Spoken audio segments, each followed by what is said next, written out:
কুড়িগ্রাম জেলা, রাঙ্গামাটি উপজেলা, শিলকুড়ি ইউনিয়নের পাশ দিয়ে বয়ে গেছে ভারত। তাই আজকে আমি আপনাদেরকে আমার গ্রামের ভারতটি দেখাতে নিয়ে আসলাম। যেহেতু আমার গ্রামে ভারত, তাই আমি লুঙ্গি পরেই বের হয়ে আসলাম আমার ছোট ভাইকে সাথে নিয়ে।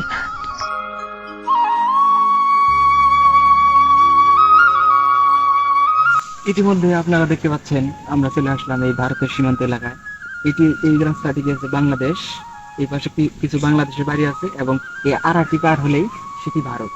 আমরা এখন এই ভারতে যাব, আপনাদেরকে দেখাবো যে ভারতে কত উন্নত রাষ্ট্র, আপনাদেরকে এখান থেকে দেখানোর চেষ্টা করবো আমরা।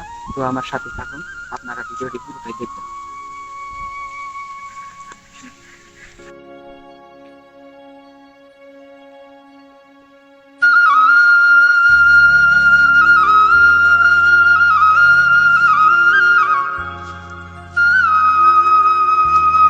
এই তো আমরা প্রবেশ করলাম ভারতের ভিতরে। এখন আমরা আস্তে আস্তে যাব, একটু এগিয়ে যাব, সবখানে যাইতে পারবো না আমরা। তো ভারতের পাশ দিয়ে এই তো একটি নদী বয়ে গেছে।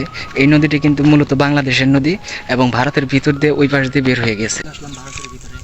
আমরা কিন্তু এখন ভারতের ভিতরে প্রবেশ করিনি। এই ক্ষেত্রে দেখতে পাচ্ছেন এটাই ভারত। আমরা এখন বাংলাদেশের মাঝখানে রয়েছি, ভারত বাংলার মাঝখানে।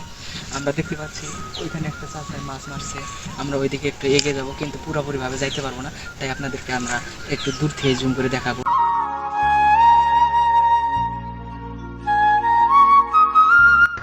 ভারতের এই পাশে কিন্তু কোনো কাঁটাতারের বেড়া এবং কোনো পিলার নেই, তাই আমরা অনায়াসে ভারতের ভিতরে ঢুকতে পারলাম। ভারত কিন্তু একটি উন্নত মানের রাষ্ট্র, কিন্তু এই সাইড দিয়ে নদী থাকার কারণে তারা কোনো প্রতিক্রিয়া নিতে পারেনি। তবু বস্তা ভিজিয়ে তা প্রতিরোধ করার চেষ্টা করেছে।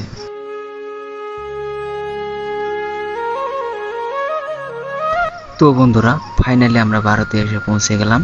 ওই যে বাড়িটি দেখতে পাচ্ছেন সেটা ভারত, এবং ওই যে বাড়িটি দেখতে পাচ্ছেন সেটা বাংলাদেশ।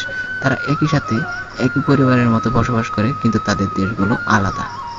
তো বন্ধুরা, আজকের ভিডিও এই পর্যন্ত। আপনারা পরবর্তী এপিসোড দেখতে চাইলে আমার চ্যানেলটি সাবস্ক্রাইব করে রাখবেন এবং আমার পাশে থাকবেন।